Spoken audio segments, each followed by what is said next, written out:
Selain Arab dan Australia, Jepang tentu saja menjadi lawan yang sangat berat bagi timnas Indonesia di grup C. Bahkan Jepang ini bisa jadi adalah lawan paling sulit di antara semua tim yang ada di grup neraka ini. Dan Indonesia dijadwalkan akan away ke kandang tim Samurai Biru pada November mendatang.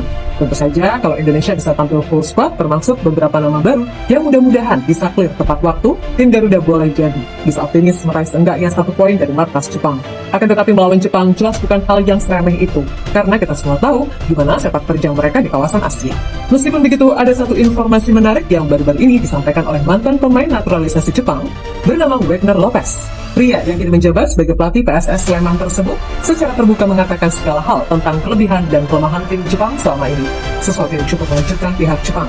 Karena bagaimanapun, Wagner Lopez udah dianggap sebagai salah satu legenda sepak bola Jepang karena berhasil jadi salah satu legenda penting tak kalah Jepang mampu lolos ke Piala Dunia untuk pertama kalinya di tahun 1998. Setelah kemarin ketemu di Piala Asia, Jepang akan kembali menguji seberapa jauh progres timnas Indonesia selama ini. Yang pertemuan kedua tim di grup C dinilai banyak pihak akan berjalan lebih menarik karena akan jadi duel tim Asia rasa Eropa. Hal itu tak terlepas dari kedua tim yang mayoritas pemainnya main di liga-liga Eropa. Walaupun harus diakui kalau level pemain Jepang masih satu tingkat di atas pemain Indonesia.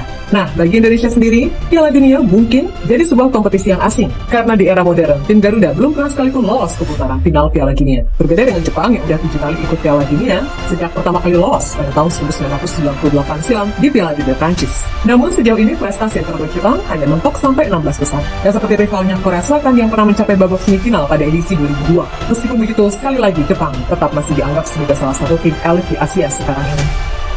Yap, dari semua edisi, Piala Dunia 2022 Qatar mungkin adalah Piala Dunia paling epik yang pernah mereka lakoni. Gimana enggak? Tergabung di grup neraka bersama Jerman, Spanyol, dan Costa Rica, Jepang mampu tampil oke dan bahkan mampu menjadi juara grup E usai 2 kali meraih kemenangan atas Jerman dan Spanyol. Walaupun akhirnya kembali kandas di 16 besar usai kalah adu penalti melawan Kroasia. Dan setelah Piala Dunia 2022 yang dirasa epik, Federasi Jepang tentu saja ingin meraih hasil yang lebih bagus di edisi berikutnya. Yang mana salah satu langkah bijak yang diambil adalah dengan mempertahankan Hajime Moriyasu sebagai pelatih. Benar aja, kendati di Piala Asia harus apes, namun sejatinya di tahun 2023 kemarin, Jepang benar-benar jadi tim yang begitu impresif. Bahkan ketika mereka melakoni agenda uji coba melawan tim-tim dari Eropa dan Amerika Latin, seperti Kanada, Turki, Jerman, Kolombia, dan Uruguay. Dari semua itu, Jepang hanya sekali kalah saat lawan Kolombia, sedangkan Jerman, Turki, dan Kanada bahkan dibuat bertekuk lutut oleh Wataru Endo dan kawan-kawan. Gak cukup menang aja, tapi jumlah golnya pun terbilang tinggi. Sebab Jepang setidaknya bisa mencetak 4 gol ke gawang 3 tim tadi yang mereka kalahkan. Dan di round 2 kualifikasi Piala Dunia 2026, Jepang beneran menunjukkan dominasinya. Tergabung di grup B bersama Korea Utara, Suriah, dan Myanmar, tim matahari terbit sukses lolos ke round 3 dengan cara yang impresif. Poin sempurna, gak pernah kalah alias menang 100%, mencetak 24 gol dan belas sama sekali gak kemasukan 1 gol pun. Maka hal yang wajar jika di grup C nanti Jepang jadi tim yang paling difavoritkan untuk lolos langsung ke Piala Dunia. Dan Indonesia harus siap melawan mereka baik kandang ataupun tandang.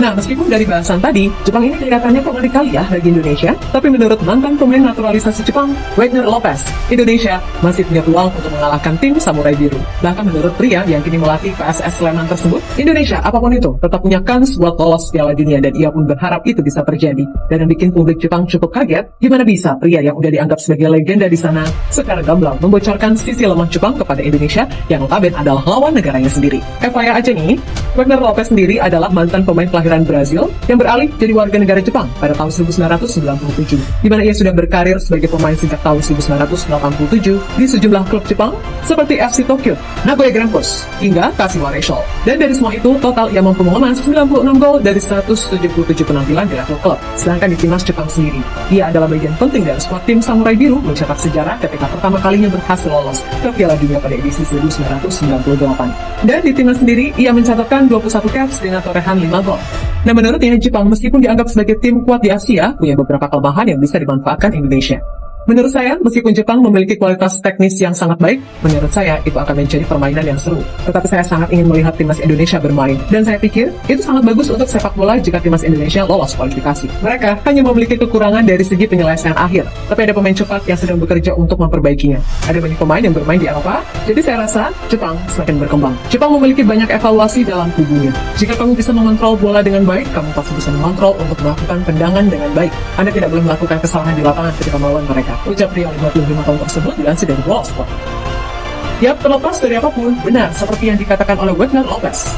Kalau Indonesia harus bisa memanfaatkan setiap peluang yang ada. Dan Jepang ini, meskipun punya kelemahan yang bisa diekspos lawan, mereka coba menutupi itu dengan permainan taktis dengan metode high press.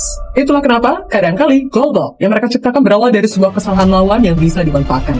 Intinya, kalau ketemu Jepang, akurasi passing harus tinggi. Karena sekali aja salah bisa berabe. Lagi pula, laga-laga melawan Jepang ataupun tim-tim besar Asia secara tak langsung membuktikan kalau circle Indonesia sekarang ini udah bukan lagi ASEAN. Perkara hasilnya gimana, tapi yang jelas pengalaman itu dirasa jauh lebih mahal dari sekedar hasil semata. Maka dari itu, manfaatkan setiap kesempatan yang diberikan. Jangan sia-siakan, oke? Tetap semangat dan sukses selalu.